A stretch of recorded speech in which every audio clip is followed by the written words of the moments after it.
Just for some of you that I've been on call before, so some of you are familiar. But my name is Chaz Ross Monroe. I'm a manager of professional services at CoSential.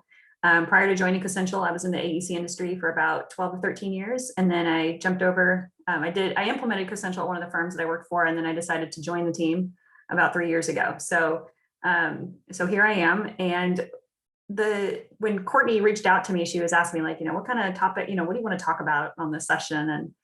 And something that's been kind of coming up lately with some of the clients I've been working with is relationships. And I think, with COVID and post-COVID, people are now kind of experiencing this gap in like feeling close to people and feeling, not only just personal relationships, but also their business contacts, because in the past, you could go to networking events and you could bump into all the right people and, check that off your list. Like, I saw them, hey, they were great. We had a drink, it was fine. And then kind of move on. Like we touched, I saw that person, we're good.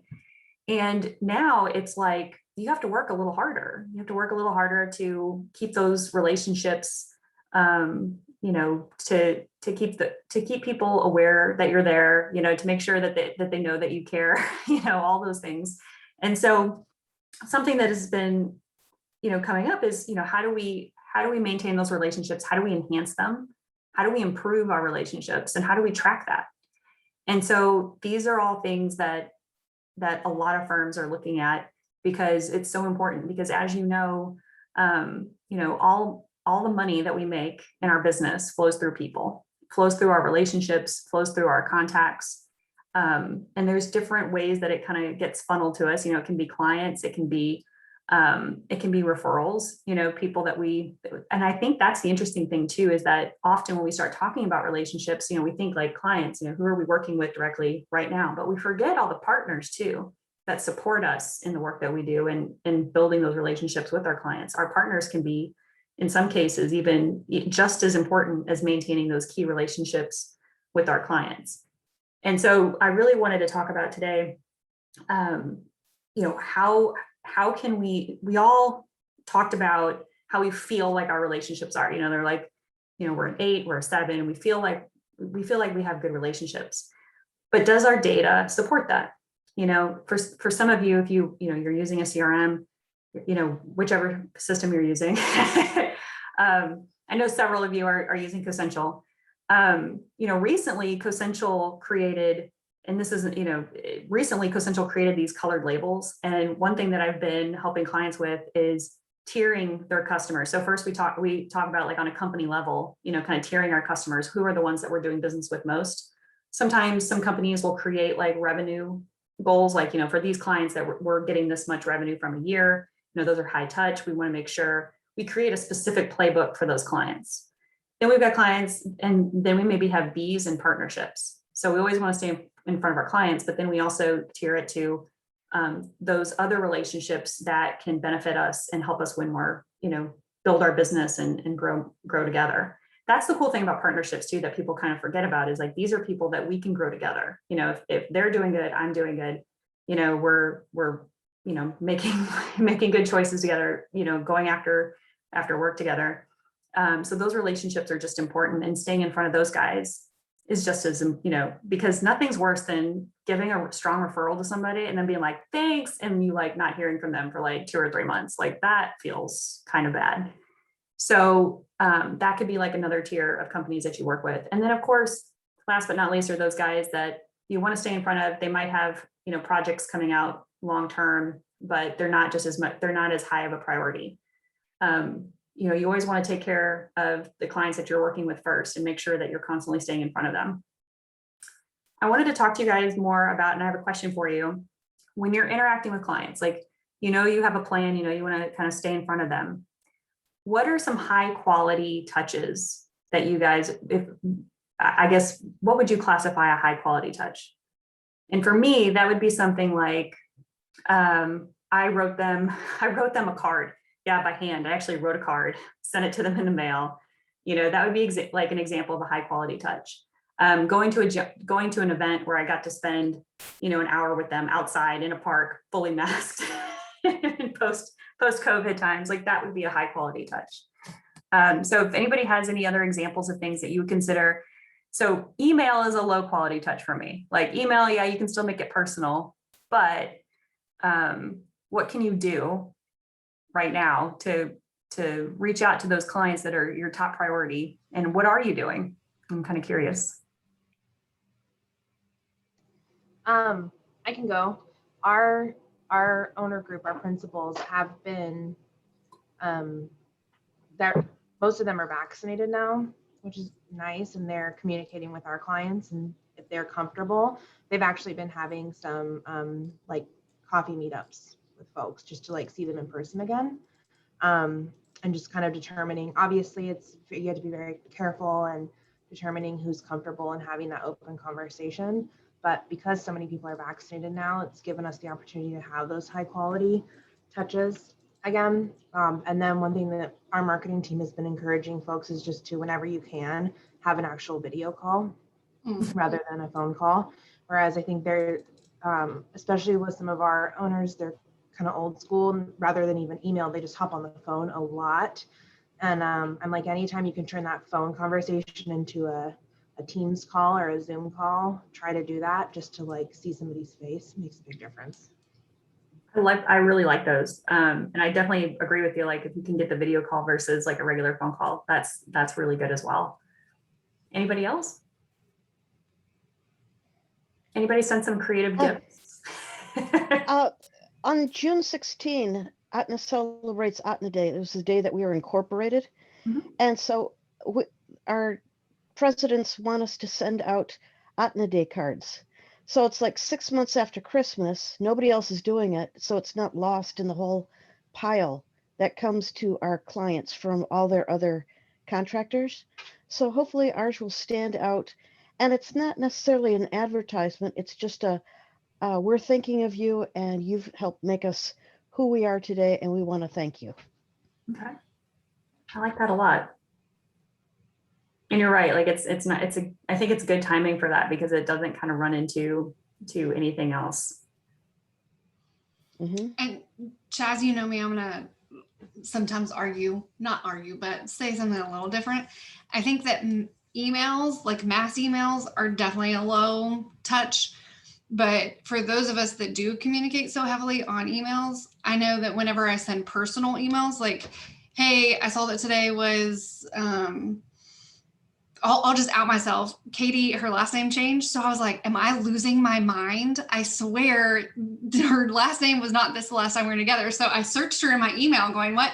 And I had sent an email where I was like, happy baby day. Tomorrow's the big day. To me, that's a personal touch, right? Like that was like very special. And it wasn't a mass email. It was just for me. So I think that emails like can go both ways. It just depends on the content of the email to determine if it's a high touch or a low touch.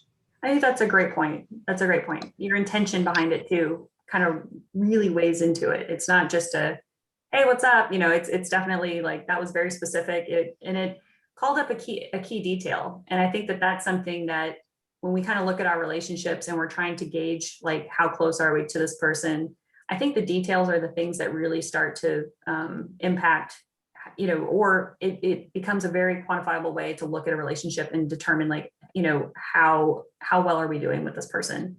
Because if I go into a record and I see like all kinds of email history, you know, if I'm using my CRM, I see a lot of history. I see, you know, a lot of key dates. Like I know when that person's anniversary is because they mentioned it one time and I just, you know, jotted that down. I think the thing is that, you know, when we have important relationships, we know all the details, or at least we know where to go back and look for all the details.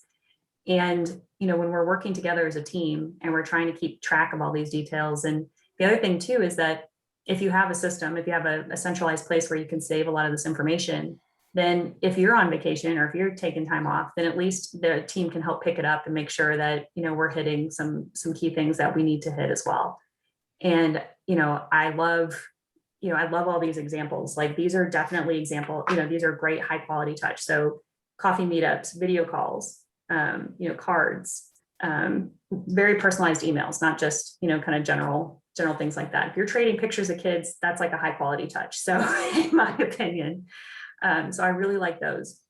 Another thing I wanted to talk about do you guys tier your companies? So do you have, like we were talking, I was kind of talking about depending on the different client types and that kind of thing.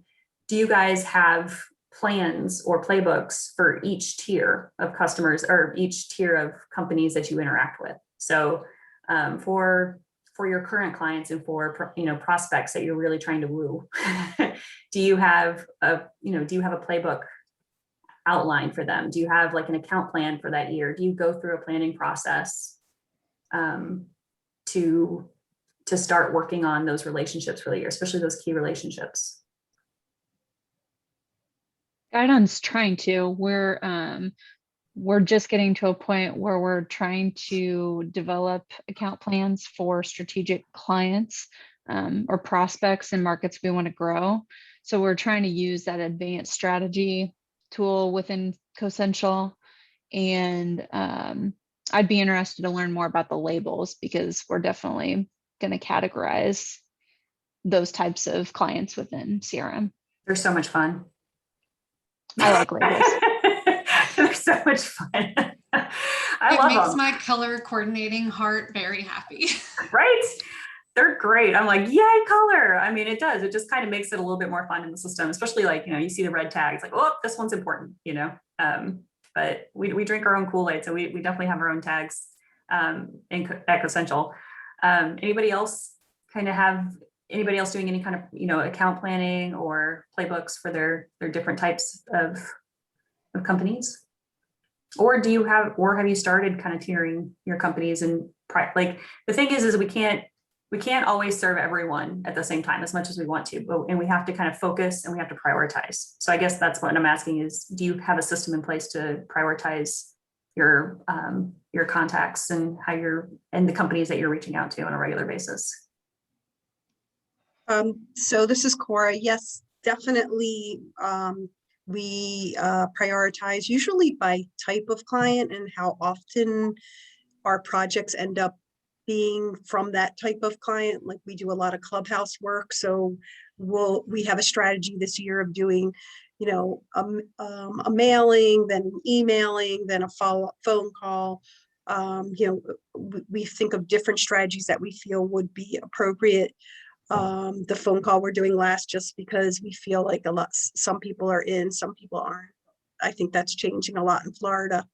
So the one thing we did, back to the previous thing, we did a really interesting mailing right like 3 months after COVID started. We did a mailing that was a physical mailing of Legos in a really nice box that we put together.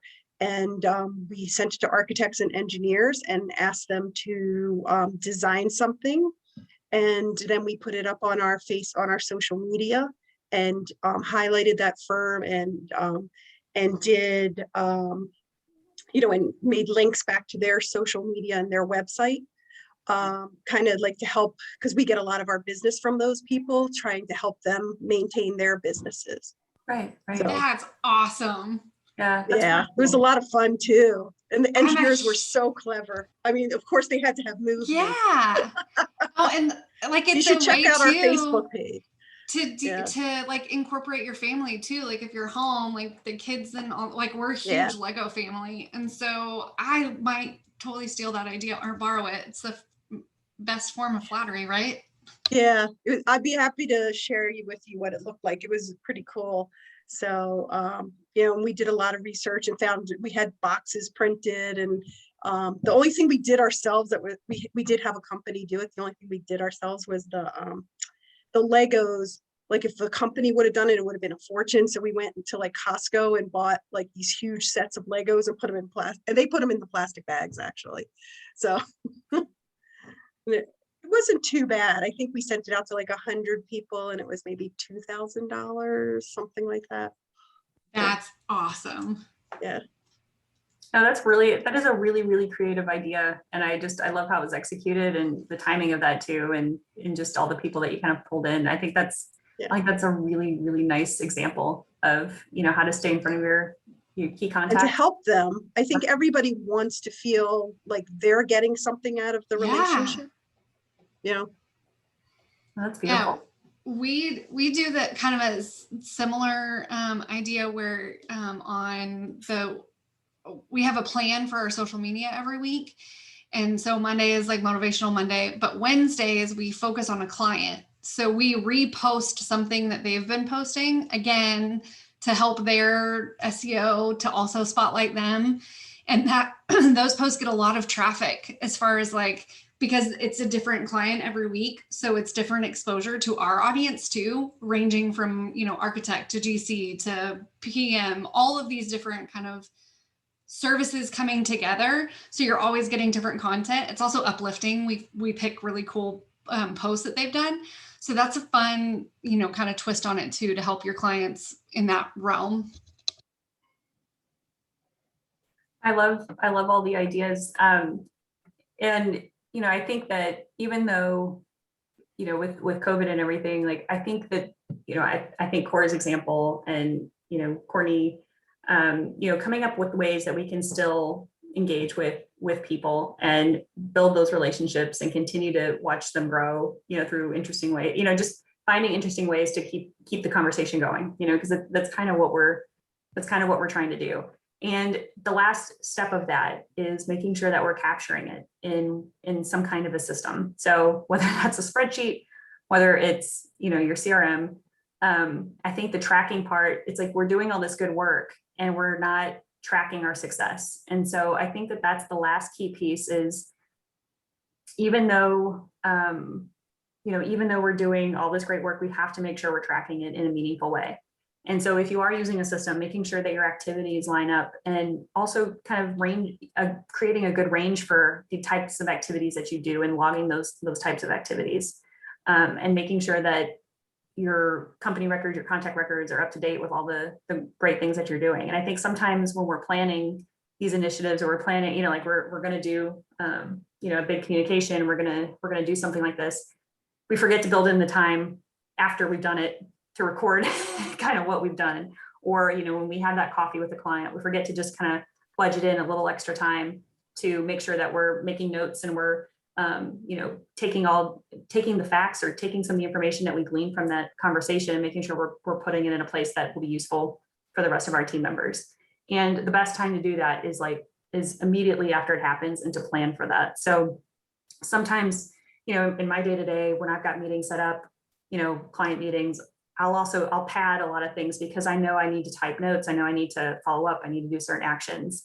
And I think, when you're doing your outreach and even people that you're working with directly, building in that time so that you can follow up and you can do all those activities that you need to do to make sure that you're tracking all the good work you're doing with your clients. And that's like the last key step. That's like, I feel like on this call, especially how we started, everybody's kind of doing the first big part of that. The big lift of that is just doing the work, continuing those relationships, reaching out. But then the last like 20% of that is making sure you capture all the good things that you're doing. And so if you make that part of the plan before you initiate, any kind of contact with one of your relationships, make sure that you make the time to track that information as well. And again, it's just being consistent. It doesn't mean that you have to have a system for that, like a CRM, but you do have to have some way to track it. And I would definitely advise you to use a CRM. But if if you're still working on getting there, then any system will do. So even Outlook will be fine, but anything central will help other people too, because you want to leverage those relationships so that the rest of your firm can take advantage and grow in different ways too.